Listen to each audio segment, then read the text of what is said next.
Hello, everyone, and welcome to episode 8 of the Saturday Morning Gaming Show. It is October 5th, 2019, and I am your co-host, Ryan, joined today by... Lobos, as with every other day that we do this. Absolutely. And today, we're playing Super Mario RPG for the Super Nintendo, which was released in 1996. 96? That's Yeah. late. Well, later than a lot of games I'm familiar with on the Super Nintendo, at least, but... Yeah. This was a really interesting one because this was developed by Square Enix, correct? Yes. And it was, I guess they just kind of got the reins to the Mario license and they're like, hey, we're going to make an RPG. And I, neither of us had played this game before, but I think it would have been cool to go back, to child Lobos, child Ryan over here, and picking up a Mario game, what the expectations are, and then if people were like, what? This isn't what I expected. So it does follow the traditional JRPG model. Is you've got a battle system that's kind of turn-based, but also active. Right. I think this game probably introduced RPGs to a lot of new people, right? Because they're like, I play Mario, I play Jump, I don't want to play that stupid Final Fantasy. It's slow. You don't even move the characters much and stuff. And then they're like, oh, sweet, Super Mario. I don't know what RPG means, but maybe we'll find out when we play. And then they're like, what? And then maybe they loved it, or maybe they hated it. Yeah. And so we actually just started the game, and we're like right into the action. Oh, yeah. And so that's one thing I enjoy, because you start the game, and it has like a title screen, and then you enter in your save file name, which you found out doesn't name your character. Yes, I did. I was like, I'm going to be clever and name it Mario with a Y. And then everybody will call Mario Mario, and I'll chuckle. And it didn't happen. Have a little laugh here. It just, it didn't work. In any case, once you enter in that save file name, you pretty much you just jump into the world. I like to call this a cold open because it's you just jump in and it's like, well, what do I do? And you are exploring Bowser's castle, and you pretty much just run. The first thing you do, you run into the castle door and you fight an enemy, and they don't really give you a lot of instruction. In fact, there's a tutorial later on that kind of tells you how to fight, but that's probably 15 minutes into the game, I'd say. Sure. One thing I found a little tricky to get the hang of is the way that they do their menu. It's nice because it's very sleek, and I like the design of it. But as far as what buttons you have to press, you've got like the X, B, A, Y little formation next to whoever's turn it is in your team, and if you press X, it's items. X is the X is the items, Y is the spells, B is the miscellaneous, and A is the attack. Yeah. And whichever choice you decide, you have to keep pressing that same button to, like, that button becomes the OK button.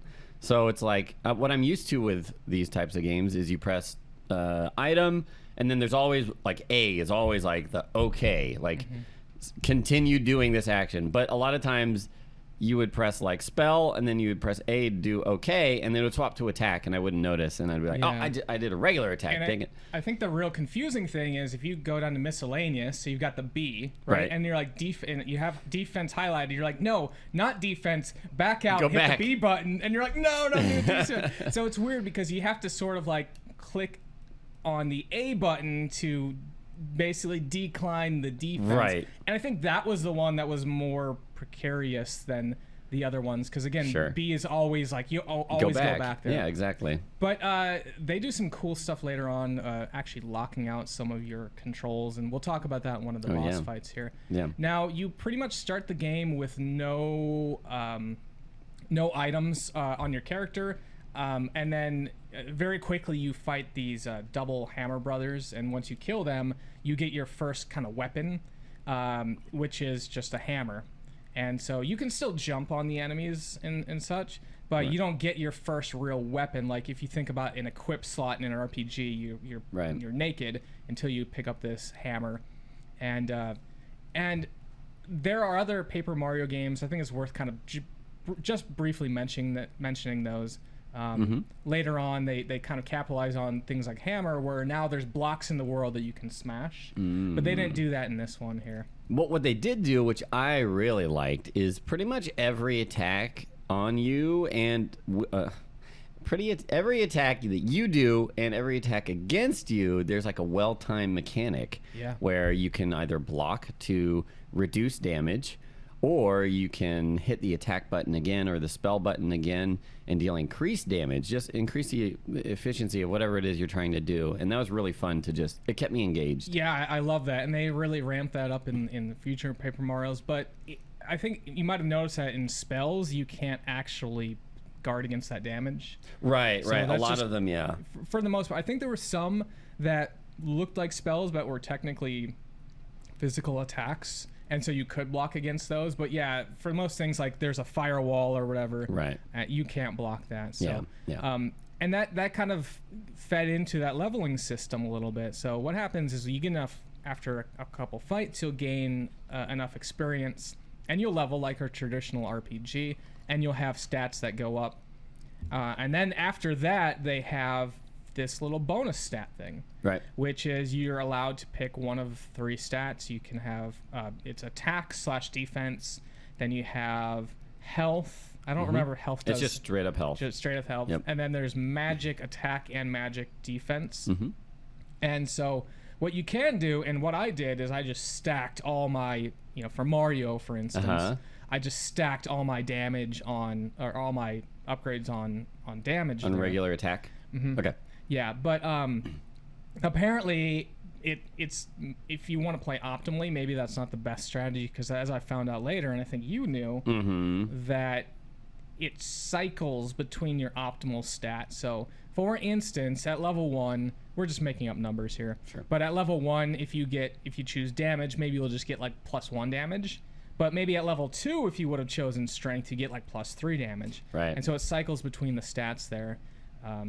Yeah, that was a little disappointing to me, because it was like, oh, okay, if I want to play optimally, like, my build is already set for me, like, more or less. I don't remember if it's every level 1 thing, but it seemed like a lot of them, one stat was better than the other. Yeah, and so you can't do like I'm going to be a glass cannon, because it's, your bonus stats are kind of incremental there.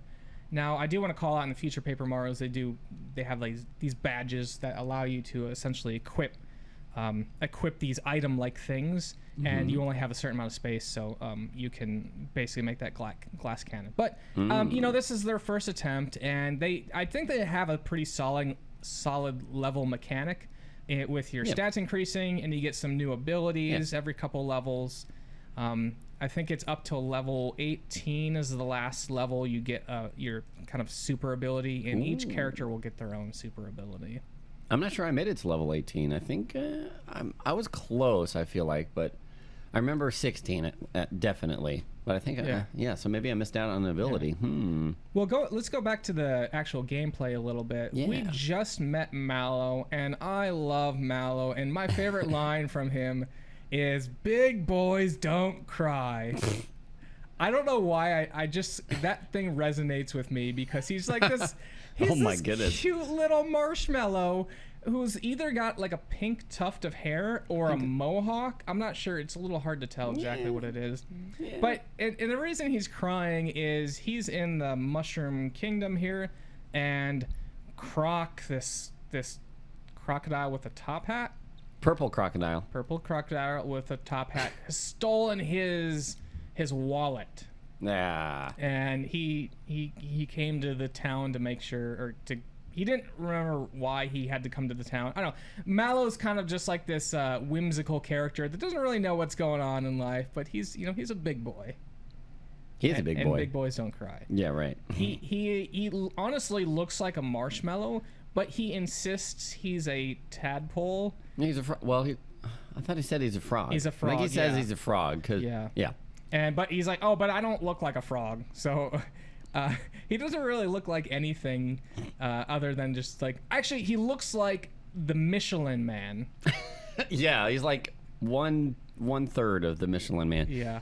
Oh, and I love how every time he casts spells, he jumps out of his pants, and his pants stay on the ground. That's his his equipment, his armor, he equips his pants. And he Right. actually starts off with no pants, so that's very concerning. Mallow is walking around the town with no pants. Jeez, Nintendo, come on. Yeah, What are but you he doing? is your first spellcaster. I actually rolled with him for the whole game because of his personality, and I liked his healing abilities. He can both... I think he's a pretty versatile healer and damage dealer. One of the abilities he has that I use almost through the entire game was Thunderbolt. Oh, yeah. Which is a very low casting cost ability, which is 2 flower power. We'll talk about that next. It's 2 flower power, and it will effectively hit all enemies, so it's very good at kind of clearing out a large group of enemies. But do you want to talk a little bit about flower power and how that works? Yeah, totally. So usually in RPGs, generally a character will have their own mana pool, which allows them to cast spells, use abilities, whatever. But in Super Mario RPG, you basically have one pool of points called flower power that you use to cast spells from whoever it is that is casting spells, whether it's Mario using a jump ability. And I think jump does like... Maybe not magic damage. I think Jump actually does do magic. Does it? Okay. Yeah. But I also think jump has a specific damage type itself. Oh. Because I was practicing jumping, and we'll Okay. get to that in a second, Yeah. on an enemy that was immune to jump. But then I used a spell, and he took damage from it. And you also get an accessory that is jump shoes that says makes enemies weak to jump or something like that. And I believe that enemies that were normally immune to jump become vulnerable to it with that accessory Okay, equipped. so I think maybe, again, I haven't looked into this, but I think maybe what it does is your damage scales with your magic attack, but maybe it still comes in as physical damage, if that makes sense. Possibly, yeah. Yeah. Okay, so that makes sense. some speculation there. I'm not quite sure. So after you get Croc, you go and kill Mac, who's the first boss, and you get the first star piece. There's 7 star pieces in the entire game. I guess we should also set up the fact that normally Bowser is the enemy in this game, but Yeah. in the very early part of the game, we find out that Bowser has also been bamboozled by some other unknown force, and that he's been thrown out of his castle. Yeah, and we forgot to talk about that. There's a big sword that comes into Bowser's castle, like a big great sword just kind of stabs its way right through. Like as big as the castle. Huge sword. Yeah. Now, we were talking a little bit about tadpoles, and I got kind of confused on Mallow here, but we do eventually go to the tadpole pond, which is where we're at now, and these are actual tadpoles, and Mallow has grown up in this area, right? He's raised by this Frogfucius. Frogfucius, yeah. Good play on Confucius. By the way, this game is loaded with puns. Oh, yeah. Oh, yeah. I think when I was watching you stream, one of the first things you do is you are fighting on top of chandeliers, and Bowser is actually the enemy you're fighting there. And you attack the chain, and do you remember what he says? I don't want to remember. You remember. No, I don't. I honestly don't. What does it say? He said, it's a chain attack. Yeah. And then we go cut to Super Mario title. And you turn it off. And then you're like, yes, this is the game I've been waiting for. This is the game for dads all around with your dad jokes. So, and I absolutely love these. Now, we just got to the next city here. This is called Rosetown, and it's a city of toads, and they keep getting shot in the head. Right. And then frozen, but if you look closely, I think there's a good reason why they're getting shot in the head. So, by the way, they're getting shot in the head by arrows. Right. So Arrows falling from the sky. Any understanding of why they're getting shot in the head? I don't know. They have targets. Oh, their little that's what toadstools well, are see- just like they look like bullseye targets. Right. Well, when you first come into the city, there's a toad that's looking away from you, and I thought it was a target. And then it got hit, and I was like, oh, okay. But then he turns, and I was like, oh, it's just a toad. But yeah, I guess so. I guess that's what they're trying to do there. And eventually you go through a forest, and you meet the individual that's shooting some arrows, and you do this big charge towards him. You kind of have this like almost like Normandy style charge of of arrows coming down at you, and you and Mallow are both running past the arrows to try to get to the boss, and Mallow trips and falls on his face. Oh, so yeah. like, I just want to give him a hug. Poor Mallow. But you get to the boss here, and this is what we were talking about earlier with some of the mechanics where he'll actually lock out your controls, so you actually see like X, A, and Y on the screen, kind of like in the battlefield, and he'll shoot an arrow at one of them and sort of lock that down. Then you're not allowed to use that ability anymore. Right. Which isn't too big of a deal, but it's a cool little mechanic where it's like if you get your...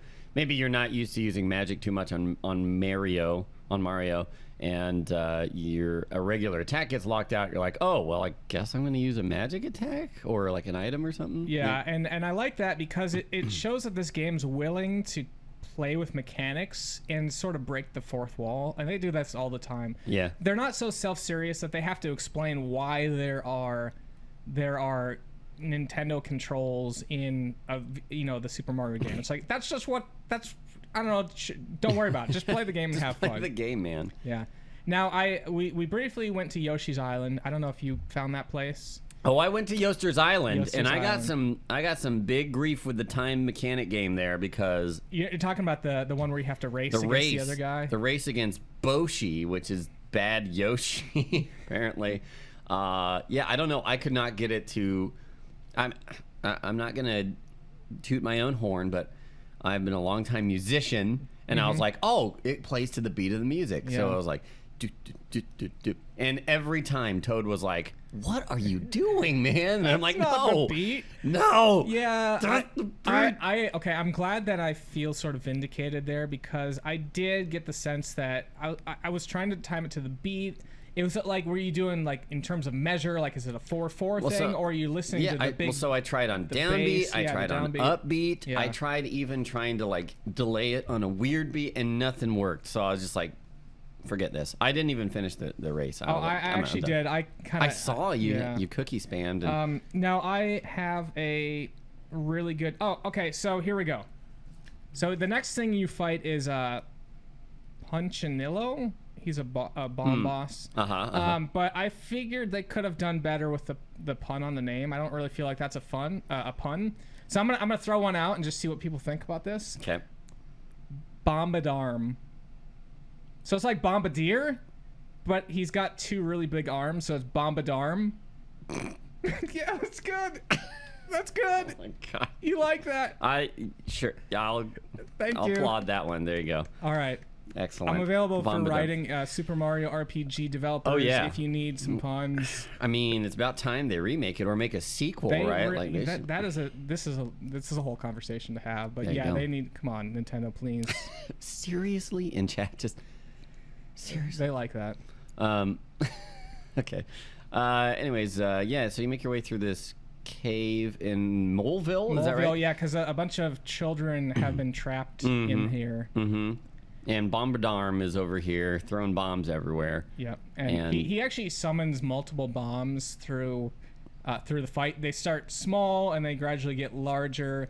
And I think you kind of knew what was happening. Oh, yeah. He was like, okay, the big bomb comes. And what I really like about this is the guy's like, the big bomb comes down. He's like, if I blow up, or I think it was Bombardarm said like, oh, I'm gonna unleash the big one, and Mallow's like, he's bluffing. Oh yeah. And they all like push forward. Yeah. They're like, nah, we're calling his bluff. And then this big bomb comes down, and they're like, that's not good. But it blows up, and they kind of are covered in black ash. But they get the third star, and then they do this. Oh, I forgot this about minecart thing. Which, by the way, there are a couple mini games. So when you leave the sewers, you have this barrel riding mini game, and then after this cave or the mine, you have this minecart riding game.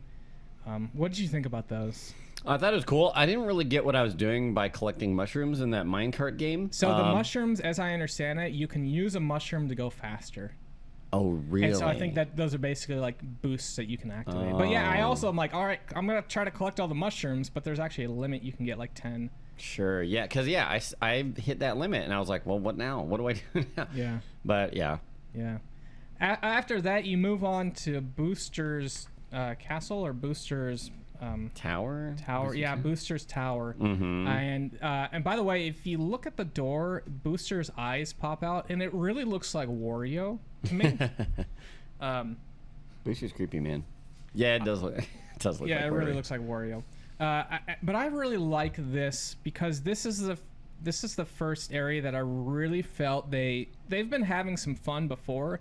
But I really feel like this was like a Friday night. They broke out the booze. They had some pizza, and they're like, let's just make a video game here because this Booster's Tower is a lot of fun. Booster himself is just like, he doesn't know what way is up. And he's just like almost a psychotic dude that's just like, I don't know, I'm here. Have fun in my tower. Right, yeah. And so he's like riding a train, and he's like, welcome to my tower, and like all this stuff. Oh my god.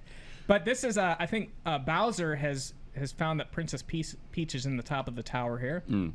And so you meet Bowser, and he's trying to break in, and they can't get in. And Bowser's like, all right, well, I'm going to join your party, and we're going to be, we're not friends or anything. Right.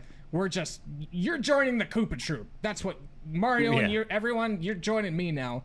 And I love Bowser. Yeah, he's a good character in this. He's got his priorities. And, he's lost his castle, so now he's got to, like, take what he can get. But he always has excuses or reasons for why he might be acting like a good guy. Yeah, he's trying to And people don't really take him it. seriously.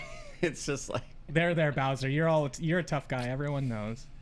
But you kind of go into the... so you break into the Booster's Tower, and there's a receptionist, and this it's a Sniffit that's a receptionist. And he's like, hey, you're not allowed to be in here. And Mario's like, I'm going to jump on your head, and we're gonna settle this. And you get up a little bit. There's multiple different levels of the tower here. But have you seen this one? I did that, okay. yes. Yeah, so one of the areas I thought was really fun is you get to this very small area that has two drawn curtains. They're kind of pinkish curtains. And if you go behind there, you turn it into this 2D Mario. And it just kind of plays the Mario song, and you jump around, and that's it. And he gets small, and then he dies, but then he runs behind the... Yeah, and then that's Again, completely nonsensical, Yeah. and has no purpose to the game, but I thought was a lot of fun.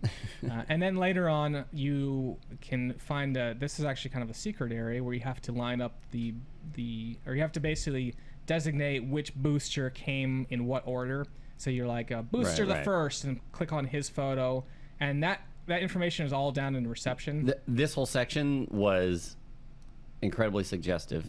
Oh, so the part where, so we went into that room. Bowser gazes into the Chain Chomp's eyes and then says, I think she's a bit shy if you don't mind not looking. And the camera scrolls off. Anyways. Yeah, there's a lot of sort of suggestive things in this game. Like, I was watching your stream, and I saw that you found Princess Toadstool's like question marks. Now apparently that was, I looked that up, I don't know if you saw, but that in Japan it was more explicit than that. Was it supposed to be like her bra or something like that? No, I think it was some adult material. Oh. Yeah. I didn't know it was more that explicit. Anyway, you get to the top of the tower, and I love this scene. I was like actually laughing during this. So you get to the top, and there's these 4 drawn curtains, and of course Booster is there. So basically you get caught, and you're like, oh, I gotta hide behind these curtains because Booster and all his minions are up there, and they're like, all right, well, we need to find Mario, because they're trying to find like the little Mario doll toy. Yeah. And so they kind of come one at a time, and they draw back a curtain, and it's sort of like a how to describe it. It's a little hide and seek mini game. Yeah, that's a good way. They at first it's just one little Sniffit who's like, he'll walk, and you'll kind of you have some time while he walks to a curtain, and then he'll pull it back, and if you're there, they'll catch you. And then they add another Sniffit and another until you only have one safe spot to hide behind a curtain. But I love this because they'll do it in a sequence. So like you've got 4 curtains, and they'll check like curtain 1, then curtain 2, and 3 and 4. And you're like, all right, great, I know how this works. And then there's 2 of them. that come out, and they'll check like curtain 1 and 2, and then like 3 and 4, and there's still a pattern. But then they start complicating things. Well, they'll check like curtain 1 and 2, but then quickly run over to 3 before checking it. And so it's this really fun thing where you're trying to stay on your toes. You're like, oh god, I'm gonna get caught, and you have to very quickly move here. And so it was just so much fun to do this because. Like I said, it's keeping you on your toes. And everybody was telling me to get caught, but I didn't. I didn't get caught either. Yeah. So there must be some extra thing that plays out. But either way, they eventually open all 4, right? They open all 4, and you're sitting there, and you're kind of like ducking down. You're like, ah. Uh-oh. And what I really like about that is Booster, who we've talked about, is this kind of idiot. He's like, wait a minute, there he is. Mario's right there. And they're pointing to the doll directly above you. He like jumps back like, there it is. There. And so they're like, oh, by the way, so this Mario doll is directly above you, but it's a good, I'd say like 6 feet ahead of you, or above you. And they're like, oh, we can't actually reach it. What do we do? And so you go over and you jump up and you knock the little Mario doll for them. Down for them, and they're like, "Oh, we got the Mario doll." Well, and he directly like says thank you to Mario, and he's like, "Okay, thank you very much." And then they're like, "All right, here to help you out, random person, which totally doesn't look like the Mario doll. I'm gonna reward you." And then he gives you a password, and this is the one place that your save file name matters. I don't know if you knew that. You probably didn't notice that because here's the password. You probably thought it was Mario. But it's actually the name of your save file. Oh, no. I figured that out, because I was like, there's no way they would put Mario. I got a little special thing for us. So why don't you describe this scene for us a little bit? Well, I forget what the name of this town is, but it's like a toad town. And Booster has brought Peach here because they're going to have a wedding. Marrymore, right. And he's kind of bullied his way. There were some toads that were getting married, and he's like, nope. Time for me and Peach to get married, so they're waiting outside kind of patiently. I don't know what's happening here. There's some rustling over here. Yeah. Anyways, you break your way into the pumpkin. Oh man, pumpkin spice. One of the things that he doesn't go ahead and grab one of these. Sure. Basically, we're gonna skip ahead because there's a little bit of setup we have to do here. Don't eat that yet. Damn it. So basically, you fight a. I can't talk here. The chefs? Are you talking about the chefs? You fight the chefs. Oh yeah. And one of my favorite bits about that is that the by the way, I have some napkins here. You fight the chefs, and you Booster wants to basically eat an entire cake. Right. Do you remember that? I do, yes. He's like, how do we eat all this cake? Yep. And he's like, I know. What you do is you throw the cake up into the air, and I'll catch it in my mouth, and I'll eat it. And so what I wanted to do was try to see if we could also eat an entire piece of cake in one bite. Oh, okay. I thought we were gonna throw it. I was like, we're not gonna. So what do you think? So here's the. Oh yeah, easy, man. I'm ready. Is that easy? I was ready to do that before you. Okay. Well, hold on now. Is that too easy for you? No. Okay. Well, hold on. I'm scared. I don't know what my answer is. Oh, see, chat's saying throw it. What? That. Oh all right, Lobos challenge going on. Put that down. That's not what we're eating. We are eating an entire cupcake in one bite. This might not play on the podcast. Which one do you want? Shoot, whatever you want. Good gracious, that's so much icing. There's like 3 layers of icing. You gotta hurry up. We're on the time here. Oh God! Did the cake just move? There's no way. All right. Well, I can't do this. It's easy. Here we go. It's up in the air. Ready? Do it.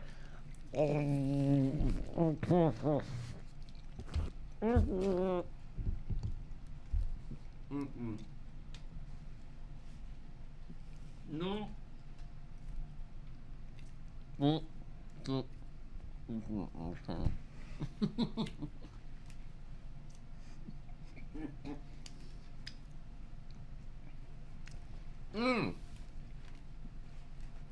Napkins? Don't you love these ASMR sounds? Oh my God. I came prepared, by the way. This is clean water, so. All right. I think, by the way, yours is all over the ground. I ate the majority of mine. Chat, can we get a confirmation on that one? I ate a lot of mine. I took the one that had 3 layers of icing on it. Oh my god. You might want to just dab into here and kind of clean up a little bit. All right. I think we're out of napkins. So I think what we proved is that it's very possible to eat an entire piece of cake.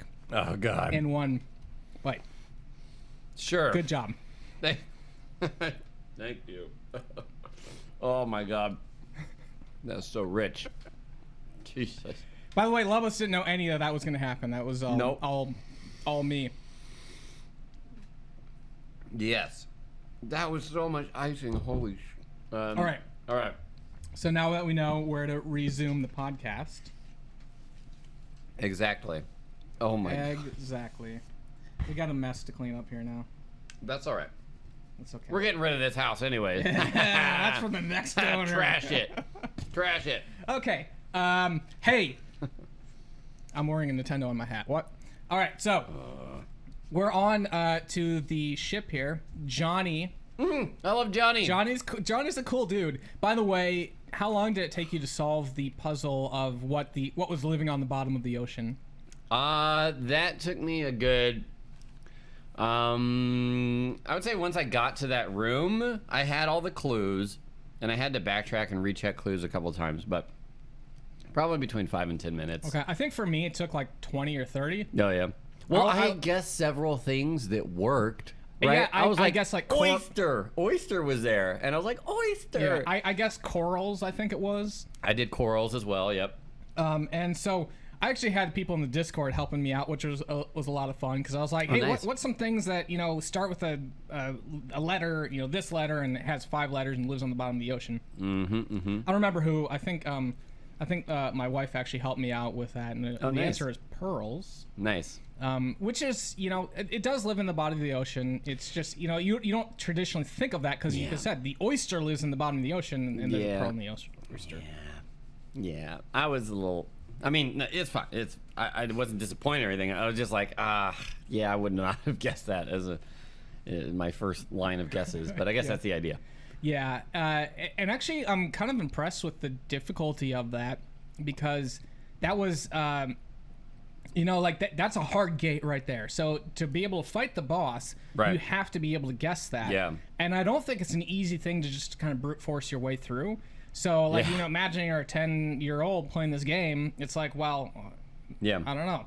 And also, the tech for that was interesting. They gave you one block that you would jump into for each letter in the word, so 6 total, I think. And as you hit a block, it would cycle between like 4 or 5 letters per block, and you had to spell out the word that way. And then once you had it, you checked a little sign, and it would say yes or no, whether you got it. Yeah. But you do go in there and you fight Johnny, and Johnny's kind of like, I imagine him wearing sunglasses being like, hey, it's Mario, how you doing? But you beat him, and that was more of a test of challenge. It's like, I just wanted a good fight. Yeah. And you get the star piece, and again, Super Mario plays around with the format, and you get the star piece, and then you immediately get it stolen back from you. From the towns the town that you were in prior to this. I think it's called the Seaside Town. Seaside Town. There's these toads that look kind of gray. They look like undead or zombie or something. Yeah, and they're like, well, actually, when you first get to the town, it's a little weird because they're operating the town, and they they seem off. Yeah. Like the shopkeeper, he's just I think they just have weird dialogue where they're like, yes, buy my stuff. In any case, they steal your star, and then they run off and they try to escape with it. I guess Smithy, they're working for Smithy, and you actually have Johnny comes out of the ocean. He's like, hey, stop right there. That's That's Mario's star. Yeah, he's our bud now. He's our Yeah. pal. He'll back us up. Now, he doesn't actually help you fight. True. But he does watch you, which, for what that's worth. Yeah. But those 5 toads turn into this... Actually, they call him Yardovich. Yaridovich, I think. Yeah, and that's how the toad introduces himself. But it's this very tall, gangly, almost demonic-looking creature with a big spear. Yeah, he seems like a kind of piecemeal skeletal dude because he takes his head off that's a spear and stabs you with it and like all the sorts of weird things. Yeah, and he does do this thing where he clones himself, and as far as I can tell, it's not one of those where it's like you have to hit the clone and then the clone disappears. Right. It just seems like they now have like 2 versions of himself, and you have to just take him down. One does have lower health, I believe. Okay. It seemed that way anyways. And then you just finish him. But you do eventually get your star piece back, and so that's star piece 4. Sorry, that was star piece 5 that we just finished. So we're going to star piece 6. I do think that star piece 6 and 7 are probably some of the longer portions of the game here. Yeah, you get to the Land's End area, I believe, before heading up into the sky, and there's a whole section where you're using cannons to shoot you. Which, by the way, those cannons were super hard to use, right? Oh, really? Well, I could never figure out, like, I would wait till they're pointed to the right, and then I would activate it, and I'd go, like, straight up. yeah, so there's like a ding, like it'll click and ding, and whenever it there's a ding, ding? yeah, it'll go like ding, click, click, click, ding, click, and whenever it dings, maybe that's I when you're missed supposed to that. hit. Okay. And then you would get maximum velocity in the direction you wanted to go. Otherwise, it would be off. But you go to the... Actually, I don't know if you got here before, but to try to get to Bean Valley, there's a sheer cliffside. Right. And you can't get up there, so you go to this town. It's called... Monstro Town, right? Yeah, that's right. Monstro Town. Yeah. And you basically enlist the Koopa Troopers here. And I didn't know this, but apparently if you get up here soon enough, you get some... maybe a frog coin or something. I worked at it. I think I got sub 15 seconds, and he just said, like, that was pretty good for a civilian, and that was it. Yeah, I think someone said 11 seconds. Oof. Yeah, that's yeah, I pretty didn't bad. want to do this that many times because you have to, like, jump around early, and isometric platforming is not, especially 2D isometric. It was really tricky, yeah. A little rough. Yeah. Now, so we're on the... let's see here. Is this the Bean Valley? I believe so, yes. Yep. And so one section I wanted to talk about here, there's a section with like 6 warp pipes, and they're covered up by flower or like dead flowers, and there's a little They're little baby piranha plants is what they are. yeah. And there's a little what do they call it? A shy guy. I think it's a flying the shy floating, guy. Yeah, the floating one, and he's watering them, and when you water it, it comes back to life, and then you can go down the tunnel, and one of the tunnels actually has this chest. It's like a mimic, and that wrecked my party. And The mimics were tough. oh, the mimics are really tough because they look like a normal chest, and you're like, great, Yeah, a chest, and then it comes and eats you, and they're really strong. They'll have monsters that pop out of them. Yep. And they just have a ton of hit points, and they do a lot of damage. So I actually ended up dying and had to repeat a bunch because I had forgot to save for some time. Yeah. In any case, that's an optional thing. You don't have to do that. But what you do have to do is take the beanstalk up into Beantown. Oh, the beanstalk. You mean Nimbus? Sorry, Nimbus. Yeah, this is the Nimbus land, and then you eventually get to Nimbus Castle, and here you finally find the origins of Mallow, because all the other citizens are these. They look like they're grown-up marshmallows, and they're kind of more defined. Where Mallow is this sort of like a squashed-looking, like we said, Michelin Man.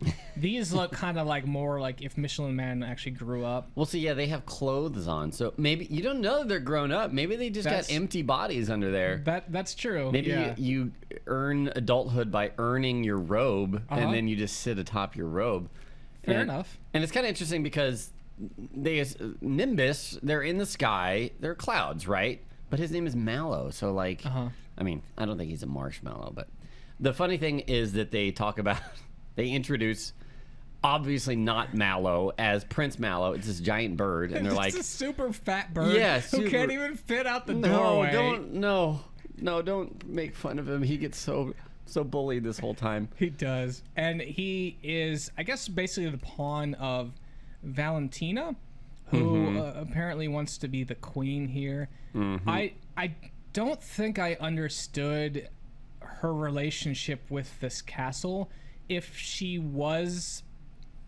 came from a different kingdom and was trying to take over, because she does not look like anyone else in this area. She has a pinkish hue, kind of like some of the others. So it's but she looks radically different from any of the other Mallow citizens. Yeah, and Mallow is kind of coming to peace with, I'm actually I don't know what even the race is here, but he's like, I'm definitely not a tadpole or a frog. No, not yet though, because they're like Prince Mallow, like as she introduces the bird, and he's like, that's funny. That's another person with my name. Yeah, that's right. It's not until I think his parent. You find the king and queen. And I think they mention it to him, and he's like, "What?" Oh, clueless Mallow. Yeah, but to break into the castle, you get turned into statues, which is basically that you just get painted gold, and then you're supposed to stand still. I thought it would have been fun if they allowed you to actually still move around. Right. And like maybe get thrown out of the castle and have to do it again, and just the idea of like them bringing in these statues over and over and over to try to this is the real Mario statue. But yeah, it kind of locks you down here, and you have just this exposition play out. But one of the things that happens a little bit later is you actually are lined up on pedestals, so they'll have like 4 pedestals, and you'll be set on one of the empty ones, and all the other pedestals have statues on them. And for I think the bird is charged with cleaning the statues. Is that what he was doing? She asked him to peck them to make sure. I can't remember. To make sure they're like solid or something like that. Maybe that's what it was. Hopefully we'll get to see what it was. Yeah. But in any case, you have to kind of jump. You have to time it. It's to the music, and also like you can see when he's gonna peck. Yeah. And as he's about to peck you, you just have to jump, and he's like, "What? Yeah. But he doesn't realize it right away. He keeps on going. Oh yeah. And then he's like, "Wait a minute," and he backs up. And you can keep jumping here if you want. And he starts over. He's like, well, let me try that again. He goes back to Valentina, and presumably he's like, this statue's wrong. And then so you just have to. He comes back, or Valentina's like, stop bothering me. And then he goes back and he kind of rears back and pecks you, and you fight him. But I'm curious if you let him peck you the first time without jumping, if you kind of just skip to this fight immediately. I don't remember. I definitely failed it a couple of times. Okay. But I don't think it reset from the beginning. I don't recall. Okay. But after, you kind of just go through the castle. The castle is considerably long, I'd say, and there's multi-levels here. But we did skip through most of that. And then you get to, you actually go, I think this is the way it works, or I might have messed up.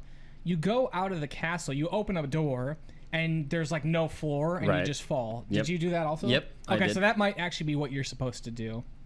I think that's how you get out of the castle, and then you approach as Valentina is like kind of outside, and you kind of reveal the fact that she's not who she says she is, and neither is the prince, the quote unquote prince. Yeah. And then you have to fight her. And this is a fight that changes. I think this is the only time that they do this. They'll actually.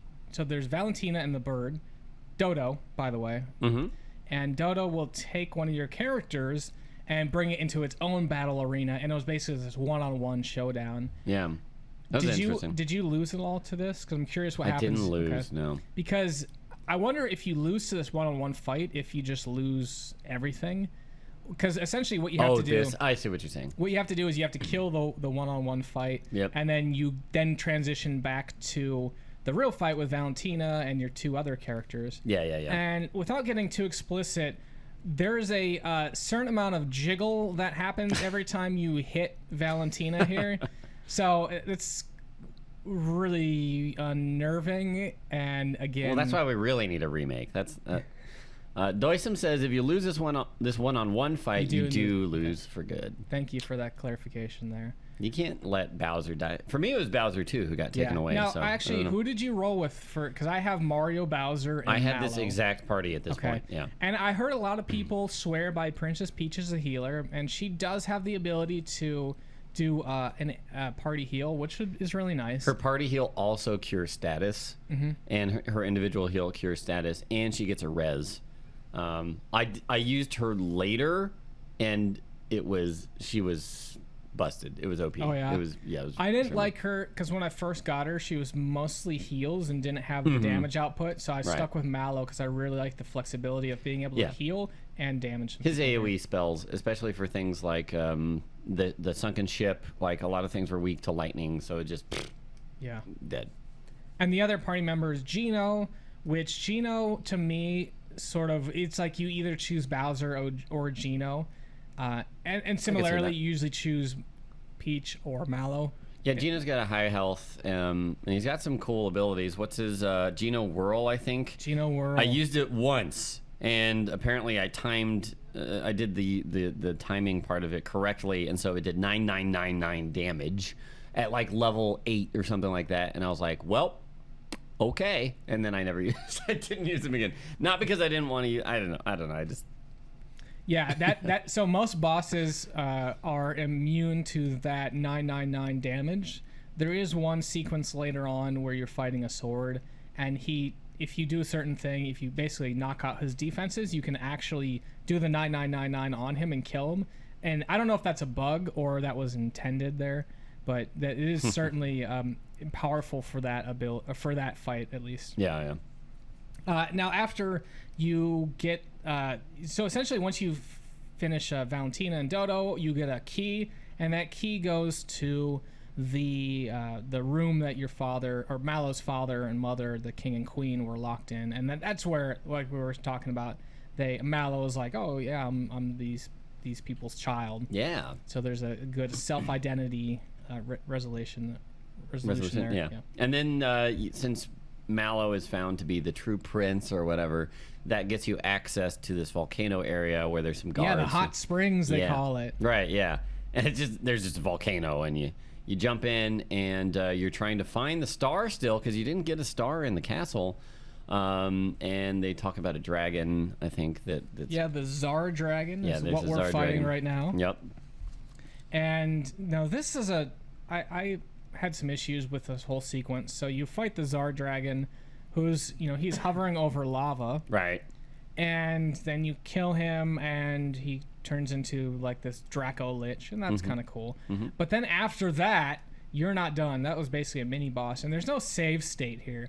And so what happens is there's essentially Power Ranger. They're called the Axum Rangers. Oh yeah. And they steal your star, and you have to do this little chase sequence, and then you meet up with them on top of like an airship, I think. There is a very good debate moment though, where it does the whole build up while you're like the stars floating around you, and you're like da, da, da, da, da, da, da, da, da, and then music just cuts, and like one of the Rangers like grabs it. I think it's Red who is like the leader here, but you have the pink one. I actually have this written down what they do. I believe the pink one will heal the party. The black one, I think, only attacks twice. Is that right? Interesting. The red one, I don't really know what it does. It just kind of hits people. The yellow one does... he's not very useful, but if you attack him with melee, he'll reflect your attack. And then green one will actually do spells. So the way I killed it was killed pink first, then green, then black, and then it was kind of a toss-up between red and yellow. Gotcha. But, yeah, I only noticed the healing from pink, so I took her out first, and then... Yeah. But what actually happens is once you kill them all, they sort of form that Voltron, which, by the way, the head absolutely looks like Voltron that they all fill, or one of them fills into. Yeah. And they do this attack that hits all your party members for like 130 damage. Yeah, and that wiped me out. There's no way to stop that. And so you basically have to finish off the last Power Ranger, and you have to either make sure you're buffed high enough or have enough hit points to soak in 130-ish damage. And so that was kind of disappointing because like I said, I party wiped, and then I had to go fight the Czar Dragon, the Draco Lich, and then back to the Axum Ranger stuff again. But you defeat them, and you do get the star this time. And then you take the Nimbus, the bus, which is kind of terrifying to look at. I did not get it. Oh my gosh, I did not get it, but I'm glad you brought that up. And it's like a weird giant Lakitu wearing a bus hat. He's got a mustache. Conductor's hat, whatever. You know he's official because he's got a blue hat and a mustache. Yeah. And they float you or cart you over back to Bowser's castle, which you couldn't access because the bridge was taken out. So now you complete this circle around the overworld, and it all connects back. And you find that all of Bowser's minions are basically like kind of mind controlled, and you have to fight them or run past them with each other. Yeah, and a nice little touch if you're using Bowser. I think you have to have Bowser in your party. Yeah. But you'll actually scare a lot of the monsters away. Yeah. Which I was kind of bummed because I'm like, I need the XP here.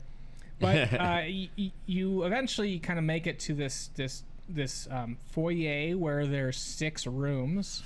6 doors, yeah. There's like 6 doors, yeah. And they say you have to complete 4 of them. 2 of them are combat, 2 of them are puzzles, and 2 of them are platforming. Mm-hmm. I think I did 1 combat, 2 puzzles, and 1 platforming. I ended up doing all of them because I went through here once and then I came back here again, and I was like, well, I might as well do the others, because at the end of each one you get a box, you get a chest, and some of them have really good equipment, but all of them have good items in general.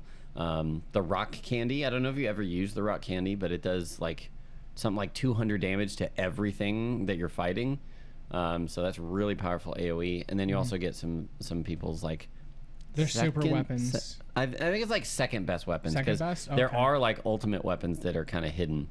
Okay, all right. Yeah, I think the one I remember was the drill arm, the Bowser's drill arm. Yeah, that was. But really I don't cool. think you get a weapon for each character, right? I think it's only a couple. You get, I think, Geno's gun. I think you get. Did you get princesses? I think you get Princess Toadstool's I don't think you get Mario a weapon though. Yeah. I don't remember. Now, we're in one of the puzzle rooms here, and these puzzles are real traditional puzzles. Mm-hmm. So the one we just did was a sequence where there's 21 coins in a box, and you can pull out like amount between up to 4. Yeah. And you have to take turns, and whoever takes the last coin loses there. Yeah. And the AI there is pretty dumb. They don't really understand. So that one's pretty easy. And then there's another one which is like a lights out puzzle, where you stomp on the things, stomp on switches, and switches around it will either turn on or off depending on what they are currently set to. Mm-hmm, mm-hmm. And then the last one is like we've all been to Cracker Barrel. Cracker Barrel, and yeah. It's that game where you've got like a pyramid of little golf tees, and you're jumping them over each other, and every time you jump over one, you take away the one you jump. So, yep. And the goal is to just have one. Yeah. Yeah. But yeah, you do a bunch of these rooms, and once you complete 4 rooms, you more or less get to go to fight Exor, which I was convinced this was the last fight, because I mean he's the guy that you saw come down and stab through the castle. True, right? Yeah. So I started burning all my items here. This was kind of a tough fight for me. So I actually just like, all right, anything, rock candy, Yoshi's cookie, whatever, and so I actually am using the Yoshi's cookie right now on Exor because I'm like, I don't know what this is. By the way, we didn't talk about that. When you use an item in combat, they don't tell you what the item actually does. You can only do that like from your inventory, right? Yeah. So I'm like, I don't know. I'm going to use Yoshi's cookie, and he comes out and he shoots his tongue at the sword and nothing happens. I was like, what does that do? It seemed like it might retrieve you an item or something. No, what I looked it up. What it does, it's an instant kill of normal enemies. But of course, it's not going to work against a boss. Yeah.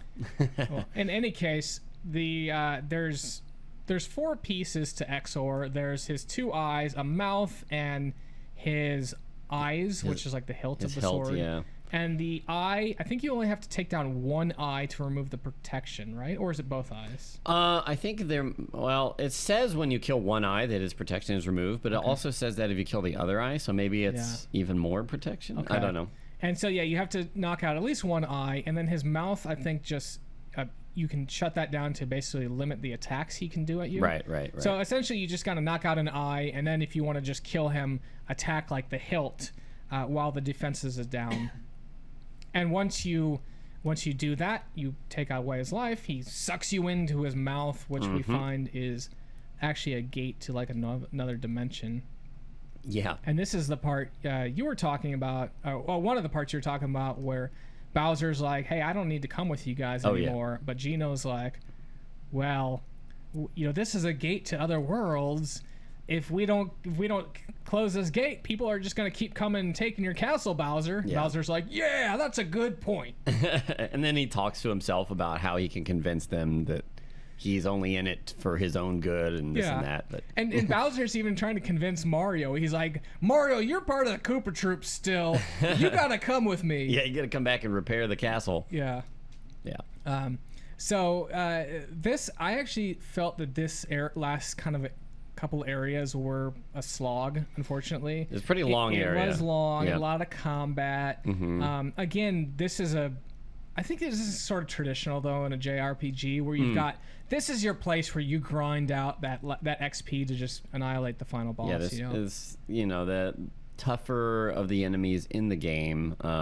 There's some, like, boss refights. Generally a good place for XP. This is always the part in a JRPG, though, where I turn around and I go, okay, let's start doing, like, the end game stuff. Get all the power weapons and stuff. And I actually did see you go back and you solve some of those puzzles there. Did you end up getting the super suit? I didn't get the super suit. Is that from jumping or no? Or is that the scarf? The scarf is for 30 consecutive jumps. Yeah. There's something for 100 also. Yes, I don't remember what it is, but that's crazy. I think it's a cape or something like that. But we didn't even talk about it, but Mario's jump attack has a mechanic where, just like the rest of the abilities that have well-timed button presses, he'll jump on an enemy, and if you hit the ability button again right as he's landing on an enemy, he'll jump again and bounce. And you can keep bouncing like that. And the more you bounce on an enemy, the smaller the window gets for that button press. So members of the community cited that after 14, it's a 2-frame window, and then it stops being more challenging. I didn't verify that, but it certainly seemed like that was about the right number there. Yeah, and then you can go apparently all the way up to 100, which I think it actually stops you at that point. Oh, it does? And then you get some sort of reward, but...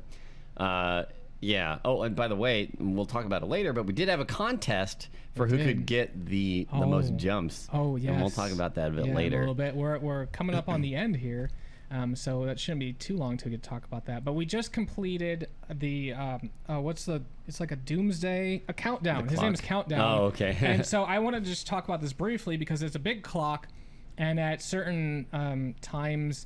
Every turn it advances in time, and so it does different attacks. So at 1 o'clock it does either a crystal or ice rock attack. At 3 o'clock it does a recover, which is a small heal. 5 o'clock is an aurora flash, which does some serious damage to your party. 6 o'clock is a mega recover, so that's going to be a big heal on itself. 7 o'clock a water blast, again another going to hurt the, I think it's the AoE. party. Yeah, it's an AoE party attack. 9 o'clock you get a little bit of a break with nothing. 10 o'clock is a pedal blast, which I think it just kind of individually targets members. And then 12 o'clock is Corona. That's bad news. You don't want the Corona. So I usually just try to burn them down as quickly as possible. Yeah. It worked out. And so you finish that, and then you go on to Smithy. Yeah, you work your way through Smithy's factory where you can see all these like weapons being produced. That's right, because there is a mini boss before this, but yeah, we're in the video. We're skipping from the Doomsday Clock to, or the countdown to Smithy here. Yep. Now, how did you approach this fight? So, I started off just attacking Smithy. I always try and test some magic to see what works, and in testing the magic, it showed me that there were multiple parts to the fight. And so, like if your magic it affects all enemies. Right. It'll point at all the enemies it's going to hit. You don't even need to cast it. Yeah. You just be like, oh, here's all the enemies. Yeah. Yep. And you can also just use the D-pad to check for other enemies, but if it's not something you do every time, you might miss some enemies here and there. So there's like this kind of furnace on the wall or whatever that's like spitting out things, and he's smelting them, and hammering them as they come out, and he'll spawn enemies that way. And those ads are brutal because they'll AoE the whole party. I found that if you got 2 of them, you were done. And so I basically, my strategy, I buffed up Mario with just tons of attack and just let him go on that nozzle that was spitting stuff out, because you can actually shut that down. Oh yeah. So that's what I did as well. I was like, oh, that's spawning enemies. Yeah, kill that if we can. And then you do a little damage to Smithy, and he gets very angry and he starts smashing the ground, and eventually you fall into this nightmare pit of other metallic looking smithies. Yeah, it just seems to be like the bottom part of this, like the boiler room of this whole facility, and it's very creepy looking. Yeah. And then he himself looks like a silly robot toy, but also kind of creepy. I don't know. And his head, he still has the big smithing hammer, and he's using that. So. He uses it on his head, I think, and turns his head into various things. Yeah, so there's a couple different things he'll turn into. There is okay, I've got the sequence of things. So he can turn so he can be normal. There's nothing special, no attacks. He can turn into a tank, which he has right now. And the tank uses strong physical attacks, including an instant death one. Yeah. That one hurts. And Mallow just got hit by... No, that was just a regular one. Yeah, one of them will come out and just instantly kill your character. They also shoot out like little tiny bullets. So the other thing it can be a wizard, which does tons of magical damage, but it's very, very weak to physical. So if you just want to unload damage... Like, I'm curious if speedruns, they just, like, try to get it to the wizard, because you can do so much damage to it. I know one of the fights, they jump 100 times, because it just kills it immediately. Sure. And then he can move to a treasure box, and so that basically allows him to do more status effects, like poison or scarecrow, and the last one is box, which is you just have high defense, and he's susceptible to ice, but physical damage is real low. And often what I would do, and by the way, he's got 2 parts to him. He's got his head and his body. If you knock out all the hit points on his body, he will temporarily stop changing his head. So often what would happen is he'd go to his box form, I'd knock out his body, and he'd be stuck in box form. And there, he doesn't do a lot of damage in box form, so I'd use that for an opportunity to kind of like heal up if I needed to get rid of Scarecrow. Gotcha. Or any status effects, and then start just kind of plinking away at his damage until he reset to a new head. Yeah, it would say when you destroy his body, he would say, I can't move, or like I stopped moving. But then he would move around and attack, and I was like, I didn't get what that was doing, but that makes sense. I think it'll be like 4 or 5 turns he's stuck on that head, and then he recharges his body there. So he's got a ton of hit points, probably like 3 or 4 times as many hit points as. And actually, I thought it was going to be a similar situation like the dry bones, because when you first encountered the dry bones, which happened way back in like, the ship area, you do a lot of damage. Like you'll jump on him and you'll be like 200 damage, and then you jump on him again and be like 250 damage, and he'll just keep taking this, and you're like, what's going on here? One of Mallow's abilities actually shows how many hit points the character has. Yeah. I don't know if you use that at all. I didn't use it on the bones, but I did use it on this fight. Okay, yeah, and so ultimately the dry bones you just need to hit with like a point of magic damage, and that's the way you kill them. And that's how I thought that. I was like, is his hit points actually going down? Because he's got a lot of hit points, and but it's something like 10,000 hit points. I think it was like a lot more than I thought. I remember it being like 7,000 or 70,000, but 70,000? I don't know if it's 70. Maybe it was 7. But also, interestingly enough, I did it while he was tank form, and he said there was a text box that came up that said, I like don't use lightning or something like that. Oh yeah. And I used it, and I think he was like weak to it or something. But it didn't stop him or anything. I was hoping it would interrupt his attacks. But no. Yeah, and well, ultimately you kill Smithy, and that was the end boss, and so you get the last star. And I think this is sort of a bittersweet moment because you completed your mission, but Geno, who originally was kind of shown as the star. I think it was a star child or something. Well, he was a toy. He was a doll, and apparently was like not possessed is not the right word. Inhabited, I guess, by a star. By a star, yeah. Yeah. So. And essentially, you get all the stars, and Geno kind of collapses back into a toy, and the star goes off into the heavens to be with all its other star friends. And you have Mario, Bowser, Peach, and of course Mallow, all kind of like happy, celebrating the ascendance of this star.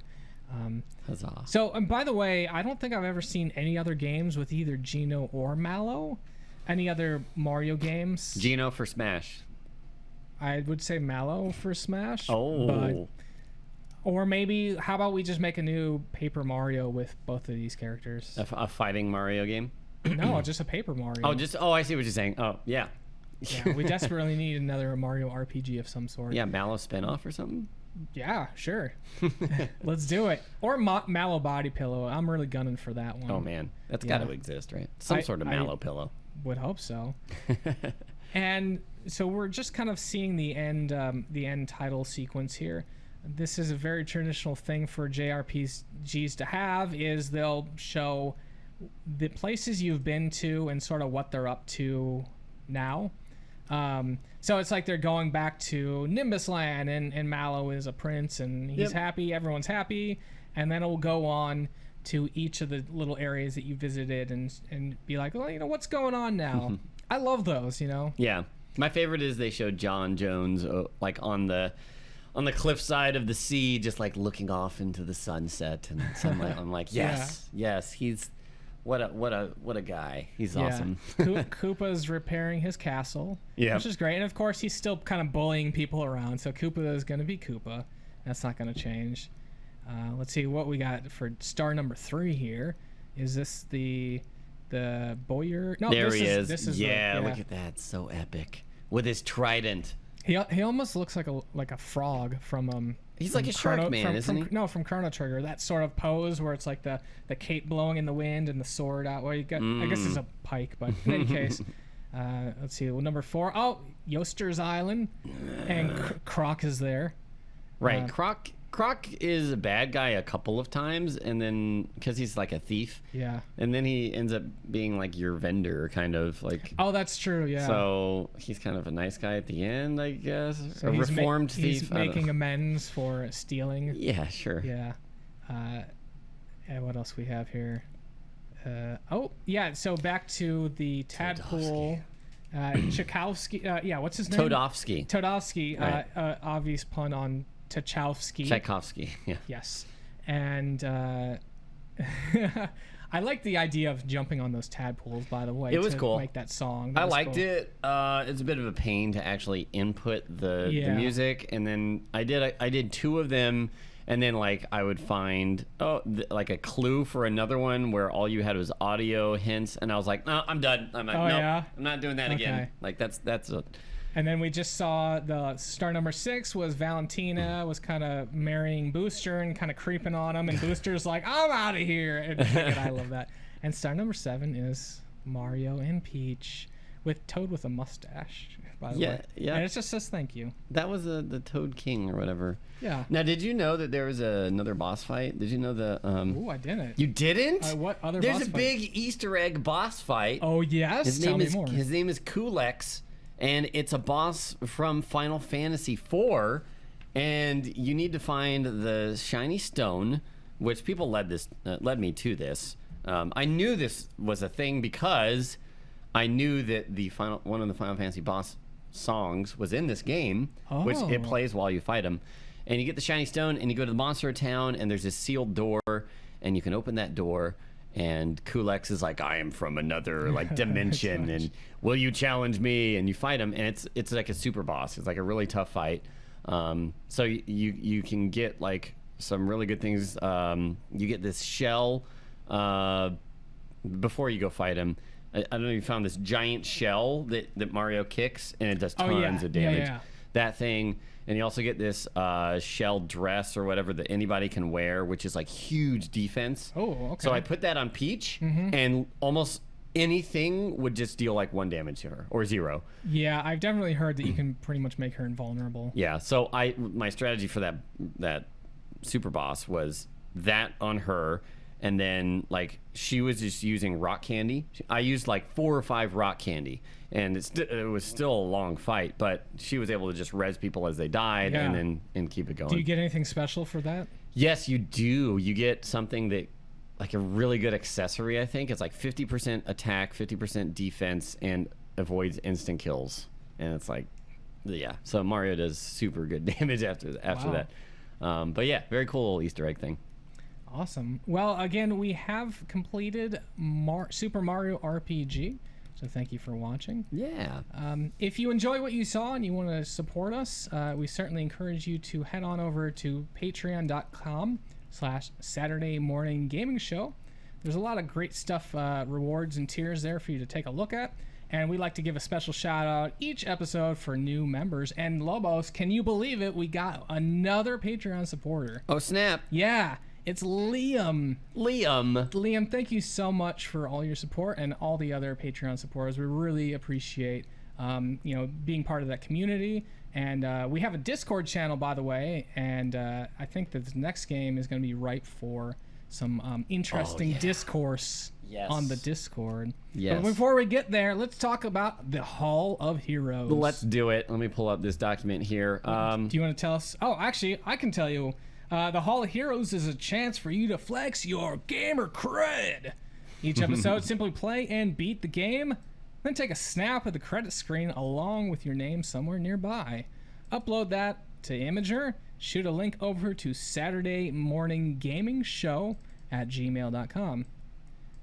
Are we ready? I think we're ready. Okay, let's go through our Hall of Heroes contributees for this week. Super Mario RPG. Yeah. Harotham says, you better watch out. I know about timed hits. He does. I learned about them quickly, but oh my goodness, that jump is crazy. Yeah. Should just be able to hit next. Oh, yeah. Totally. Is that? Is that not working? It should. Next? Why doesn't that work? That's fine. It's fine.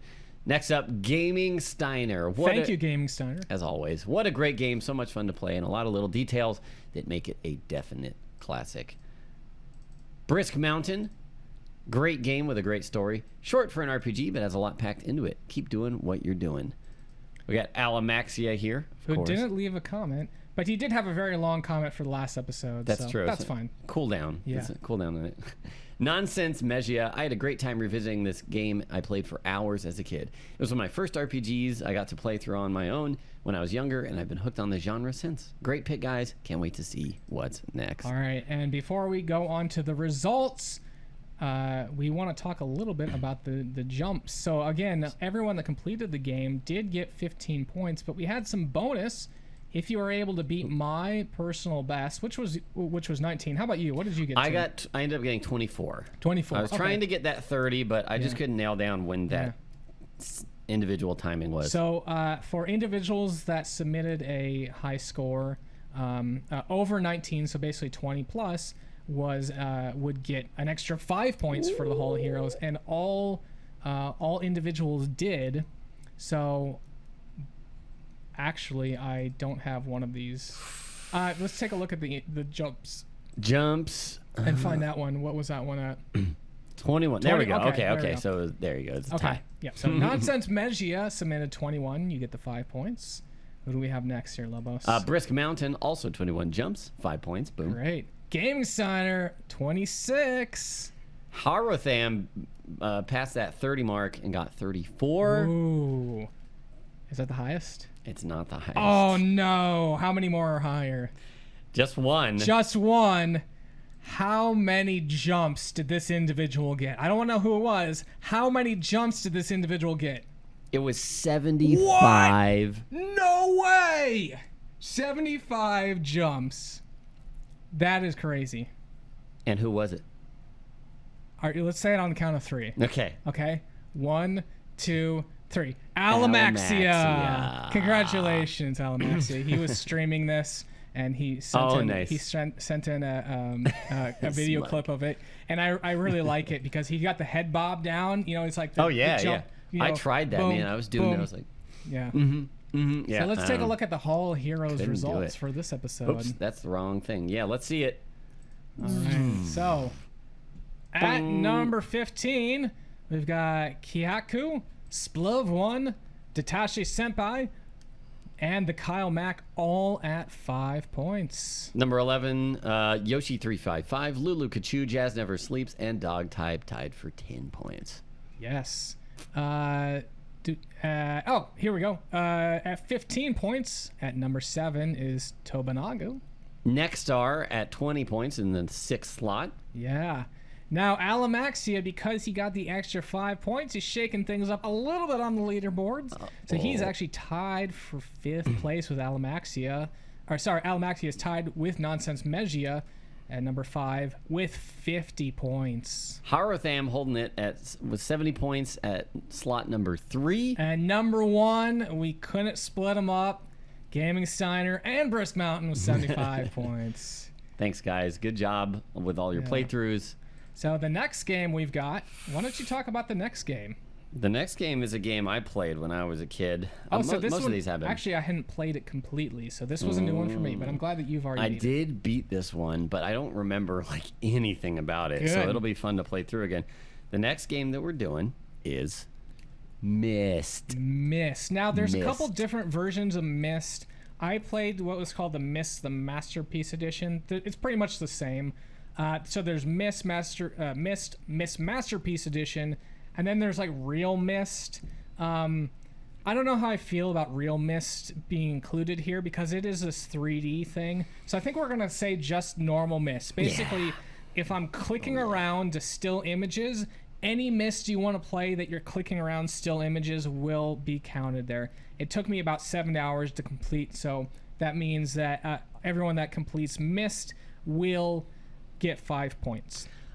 Now the ending, there's no real ending, so here's how we're going to count, the end screen to take the photo of.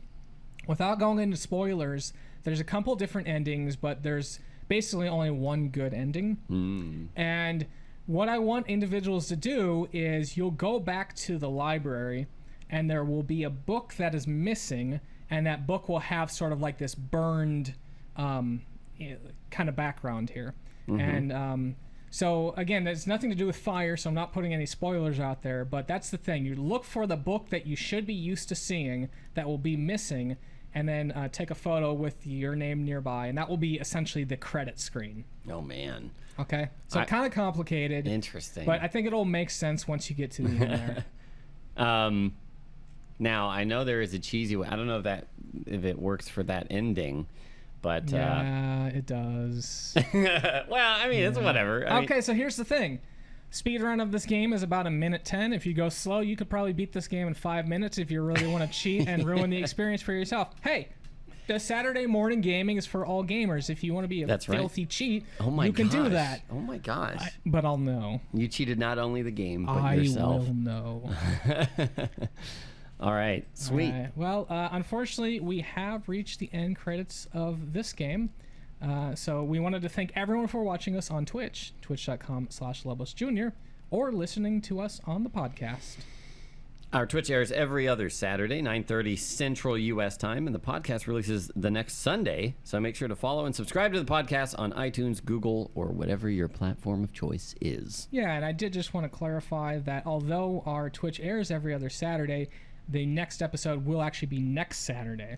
So that'll be October 12th for Myst. So it's a short game, but you got to get it done quickly there. And of course, if you have any feedback, we'd love to hear from you. Shoot us an email at SaturdayMorningGamingShow@gmail.com. Or follow us on Twitter at SaturdayMGaming. And a special shout out to TechnoAxe for much of the music this episode. For Saturday Morning Gaming, I'm Lobos. And I'm Ryan. We'll see you October 12th for episode 9, Myst. That's it. That's the show.